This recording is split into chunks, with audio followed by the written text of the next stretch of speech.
खऱ्या अर्थानं जेव्हा जिल्हा परिषद हे अनाऊन्स झाले आणि निंगोड जिल्हा परिषद गटाला महिलांचं आरक्षण पडलं आणि सगळ्यात पहिला माझी उमेदवारी डिक्लेअर झाली, तेव्हापासून घोडदौड सुरू झाली आहे माझी.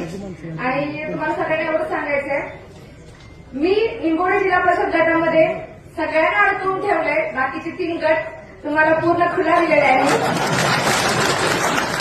अशी जोरदार तयारी करूया, एकाच गटात त्यांना अडकून पाडूया. बाकी सगळे गट आपण सगळ्या ताकदीनं एकत्र येऊन निवडून घेऊन जाऊन जिल्हा परिषद जाऊन थांबायचे आपल्याला.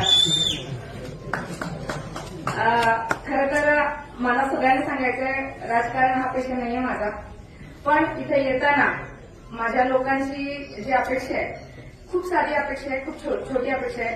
खरं तर 100% अपेक्षा असतात, पण त्यांची फक्त अपेक्षा असते की 20% आमची अपेक्षा पूर्ण करा. छोट्या छोट्या गोष्टी आहेत त्यांच्या, माझ्या मार्फत पूर्ण व्हाव्यात एवढीच अपेक्षा व्यक्त करते. मला तुम्ही दिलेली संधी, त्या संधीचं पूर्णपणे मी सोनं करेन. एकही शब्द दिलेला तुम्हाला कधी वाया जाणार नाही. आणि आपल्या कामाचं स्वरूप आहे बोलायचं कमी आणि जास्त काम करून दाखवायचं.